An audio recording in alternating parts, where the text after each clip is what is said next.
विभिन्न परीक्षाओं की तैयारी करने वाले प्यारे भाइयों एवं बहनों, आपका आदित्य ज्ञान कंपटीशन क्लासेस में स्वागत है। आज हम लेके आए हैं प्रयागराज पर 100 MCQ, जो कि प्रत्येक एक दिवसीय परीक्षाओं के लिए इम्पॉर्टेंट है। तो चलिए लेट अस सी नाउ। प्रयागराज का प्राचीन नाम क्या था? उत्तर है प्रयाग। इलाहाबाद का नाम परिवर्तन 2018 के तहत इलाहाबाद का नाम बदलकर प्रयागराज कब किया गया? तो हालांकि इसी में 2018 दिया है, ध्यान रखना है 2018 ही। ओके, नेक्स्ट क्वेश्चन है, प्रयागराज किस संगम के लिए प्रसिद्ध है? तो गंगा यमुना सरस्वती का संगम प्रयागराज में है।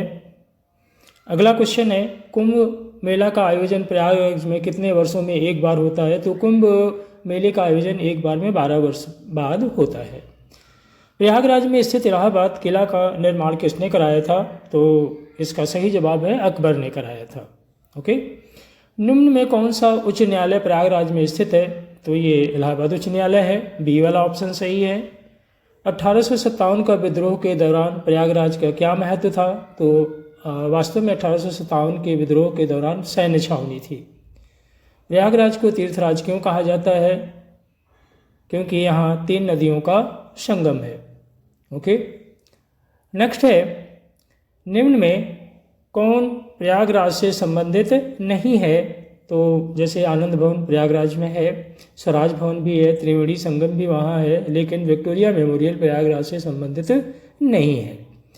आनंद भवन किस प्रसिद्ध परिवार से जुड़ा है? तो ये नेहरू परिवार से जुड़ा हुआ है, मोतीलाल नेहरू ने इसे बनवाया था।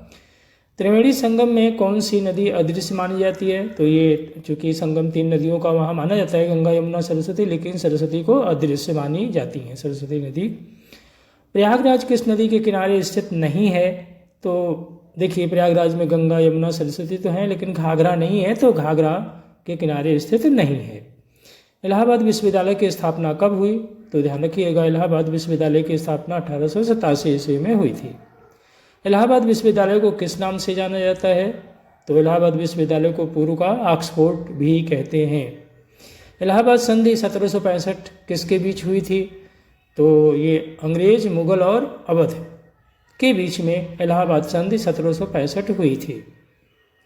प्रयागराज में आयोजित अर्ध कुंभ कितने वर्षों में होता है? देखिए, कुंभ तो 12 वर्षों में होता है, लेकिन अर्ध कुंभ 6 वर्षों बाद होता है। आनंद भवन का संबंध किस आंदोलन से है? तो स्वतंत्रता आंदोलन से है आनंद भवन का। खुसरो बाग किससे संबंधित है? तो जहांगीर से संबंधित है खुसरो बाग। प्रयागराज में किस रेलवे जोन का मुख्यालय है? तो ये उत्तर मध्य रेलवे का मुख्यालय प्रयागराज में है। प्रयागराज का उल्लेख किस वेद में मिलता है? तो ये ऋग्वेद में मिलता है प्रयागराज का उल्लेख। नेक्स्ट है, 1857 का विद्रोह के दौरान प्रयागराज में किस नेता की भूमिका थी? तो ये मौलवी लियाकत अली की भूमिका थी 1857 के विद्रोह के दौरान प्रयागराज में। प्रयागराज किस जिले का मुख्यालय है? तो प्रयागराज जिले का ही मुख्यालय है। निम्न में कौन प्रयागराज का प्रसिद्ध मेला है? तो कुंभ मेला प्रयागराज का प्रसिद्ध मेला है। स्वराज भवन किससे जुड़ा है? तो स्वराज भवन नेहरू परिवार से जुड़ा हुआ है।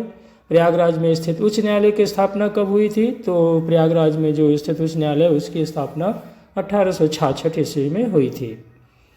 प्रयागराज में कुंभ मेले का मुख्य आकर्षण क्या है? तो प्रयागराज में कुंभ मेले का मुख्य आकर्षण स्नान होता है वहाँ का। नेक्स्ट है, प्रयागराज का ऐतिहासिक महत्व किस कारण से है? तो प्रयागराज का जो ऐतिहासिक महत्व है वो धार्मिक और राजनीतिक दोनों कारणों से है। प्रयागराज में गंगा और यमुना का संगम किस दिशा में है? तो प्रयागराज में गंगा और यमुना का संगम पूर्व दिशा में है। ओके, नेक्स्ट है, प्रयागराज का पुराना नाम इलाहाबाद किसने रखा था? तो प्रयागराज का पुराना नाम इलाहाबाद अकबर ने रखा था।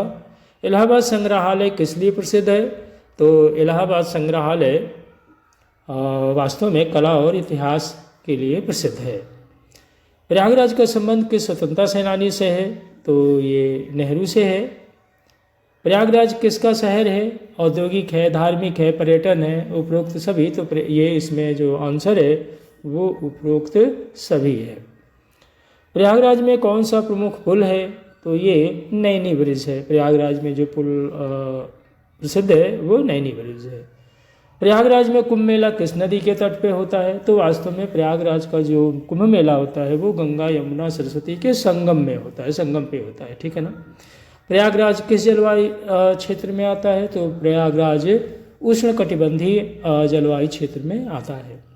प्रयागराज का प्रमुख उद्योग क्या है? तो कपड़ा भी है, शिक्षा भी है, पर्यटन भी है, ये सभी प्रयागराज के मुख्य प्रमुख उद्योग हैं।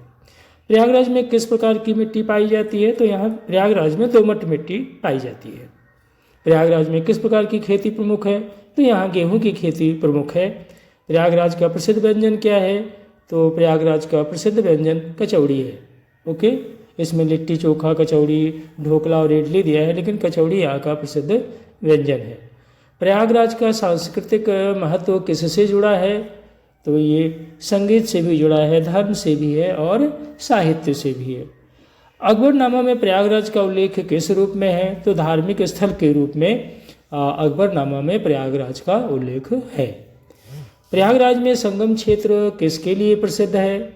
पर्यटन, तीर्थ, व्यापार या शिक्षा के लिए। तो जो प्रयागराज में संगम क्षेत्र है वो तीर्थ के लिए प्रसिद्ध है। प्रयागराज में किस प्रकार के मेले अधिक होते हैं? धार्मिक होते हैं, औद्योगिक होते हैं, कृषि होते हैं या वैज्ञानिक? तो यहाँ पे जो मेले आयोजित होते हैं वो सभी धार्मिक होते हैं।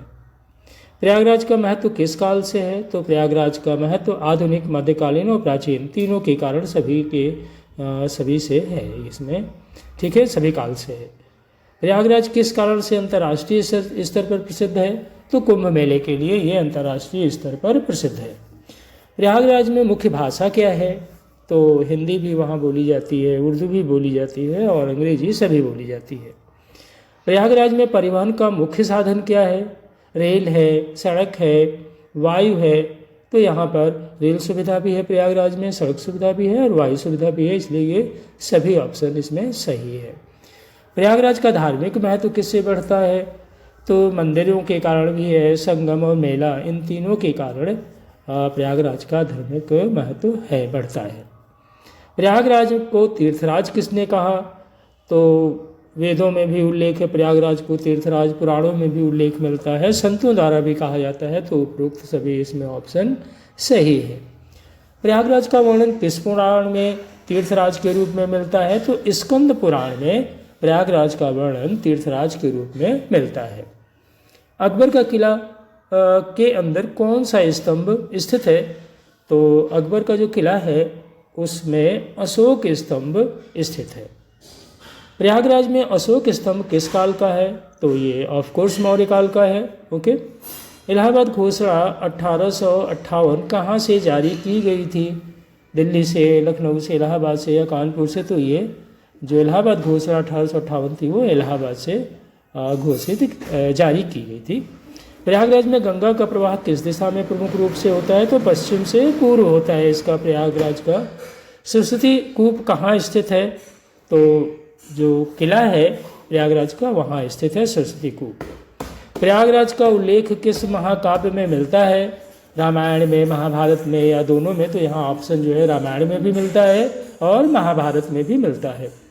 प्रयागराज में कुंभ मेला किस ग्रह स्थित से जुड़ा है? तो ये बृहस्पति ग्रह से जुड़ा हुआ है।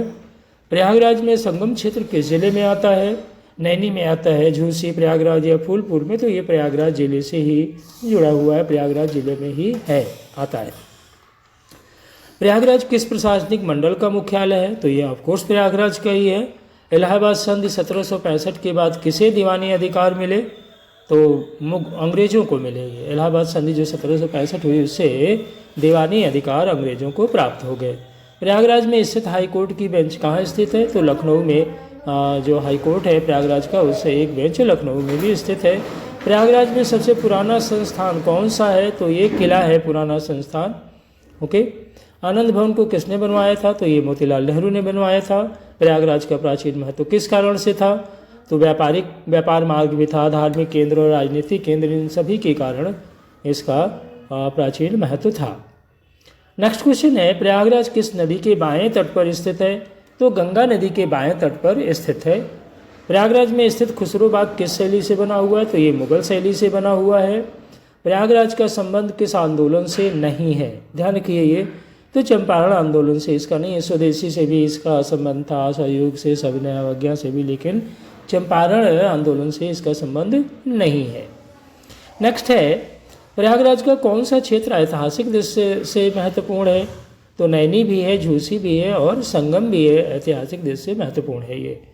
प्रयागराज में गंगा और यमुना का मिलन किस नाम से जाना जाता है? तो ये संगम के नाम से जाना जाता है। झूसी का प्राचीन नाम क्या था? तो झूसी का जो प्राचीन नाम था वो प्रतिष्ठानपुर था। नेक्स्ट क्वेश्चन, प्रयागराज किस प्रकार के मैदान में स्थित है? तो गंगा के मैदान में ये स्थित है। प्रयागराज का जलवायु का प्रकार क्या है? तो ये उष्णकटिबंधीय मानसूनी है प्रयागराज का जलवायु। प्रयागराज में कुंभ मेला किसके तट पर लगता है? तो ये संगम पे लगता है, गंगा यमुना और सरस्वती के संगम पर प्रयागराज का कुंभ मेला लगता है।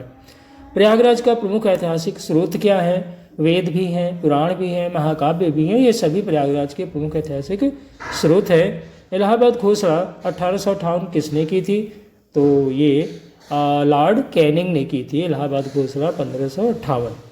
प्रयागराज का सांस्कृतिक महत्व किससे जुड़ा है? साहित्य से, संगीत से या धर्म से? तो इन सभी से जुड़ा हुआ है।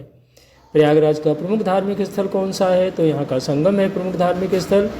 प्रयागराज में संगम का जल किस रंग का दिखाई देता है? तो ये मिश्रित रंग का दिखाई देता है।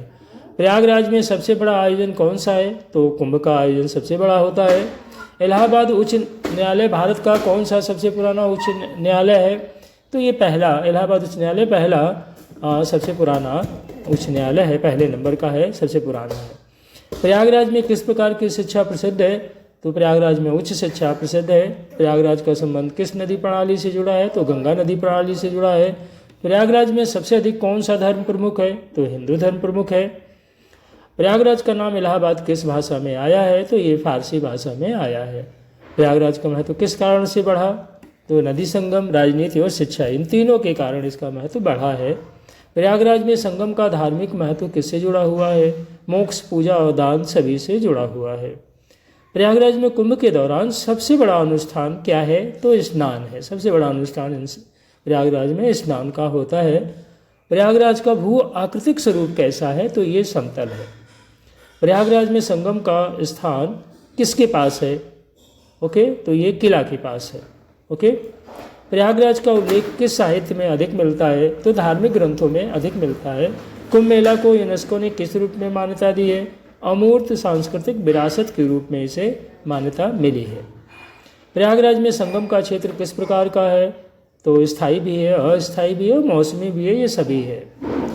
प्रयागराज का धार्मिक महत्व किस काल से है? तो प्रयागराज का धार्मिक महत्व वैदिक, मध्यकालीन और आधुनिक तीनों के कारण, तीनों काल से है। प्रयागराज में मुख्य त्यौहार कौन सा है? तो कुंभ मुख्य त्यौहार यहाँ का माना जाता है। प्रयागराज में कौन सा संगम स्थल विश्व प्रसिद्ध है? त्रिवेणी। ओके, और प्रयागराज में कौन सा क्षेत्र धार्मिक दृष्टि से सबसे महत्वपूर्ण है? तो संगम ऑफ कोर्स है। प्रयागराज का सांस्कृतिक विकास किससे जुड़ा है? धर्म से या शिक्षा से या राजनीति से, इन सभी से जुड़ा हुआ है। प्रयागराज का ऐतिहासिक महत्व किस कारण से बढ़ा है? संधियाँ, युद्ध या धार्मिक आयोजन, तो सभी के कारण ये इसका महत्व है। ओके, युद्ध भी हुए यहाँ, संधियाँ भी हुई हैं और धार्मिक आयोजन भी, सभी से है इसका ऐतिहासिक महत्व। प्रयागराज भारत में किस रूप में प्रसिद्ध है? तो ये धार्मिक राजधानी एक तरह से प्रयागराज है। ओके, तो ये रहे आज के 100 MCQ, और इसी तरह से अन्य जिलों के बारे में भी MCQ प्राप्त करने के लिए प्लीज़ चैनल को सब्सक्राइब करिए। फिर मिलते हैं किसी अन्य जिले पर आधारित 100 MCQ लेके, तब तक के लिए टिल देन बाय।